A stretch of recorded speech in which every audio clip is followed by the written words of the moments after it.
Hello again, everybody, and welcome to another episode of Bulldog Barbecue. Greetings from the desert. Bulldog Barbecue has moved to the desert, and it's very excited to be here. And you are looking at no meat, no spice profile. Actually, you're looking at some ingredients for bread.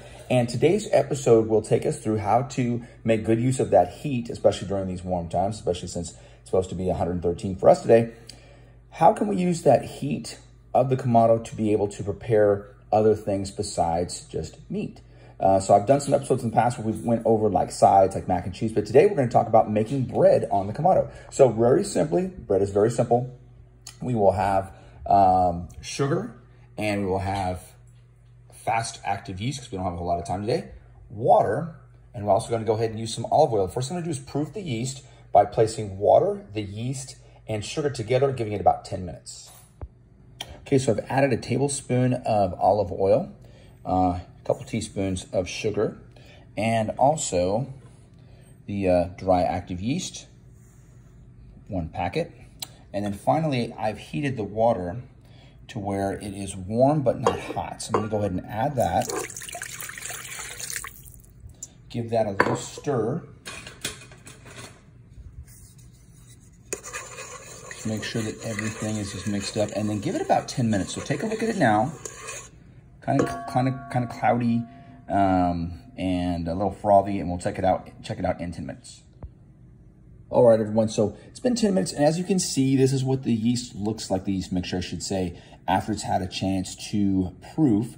All of these wonderful chemical reactions are taking place. And this is a key step in any kind of bread so that it will rise like you want it to. So we're gonna go ahead and add 1 teaspoon of salt, pour that in there, give that a little stir, and then it's on to flour. So I use Montana flour. Was turned on to this by a good friend, and it's a great all-purpose flour. So I'm gonna go ahead and place 2 cups. I'll just start with 2. And I'm just gonna put the whole thing in there.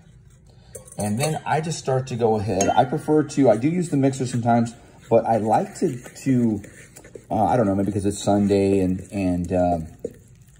it's a little more relaxing time. I like to go ahead and just knead this by hand. So as you can see, it looks as though, you know, it's already becoming harder to stir, that it's gonna have enough flour, but I can tell you right now from experience, you want to scrape the sides too as well, that you're going to have to get in here and just take over by hand. So I'll show you the dough ball once I get it kneaded out, probably going to take about 5 to 7 minutes. Okay, everyone. So when all was said and done, added between half to another 3/4 cup of flour. You add it, you knead it, you know, feel that stickiness from the water. The dough should be manageable, so you got to keep kneading until you can actually form it into a ball, and it's not so sticky that it is totally difficult to work with. So anyway, that's what it looks like. And instead of using your traditional plastic wrap to seal it and let it rise, we're gonna use one of these right here, kind of a cool thing. And once again, another friend turned me on to this, and thank you, Dr. Schmidt.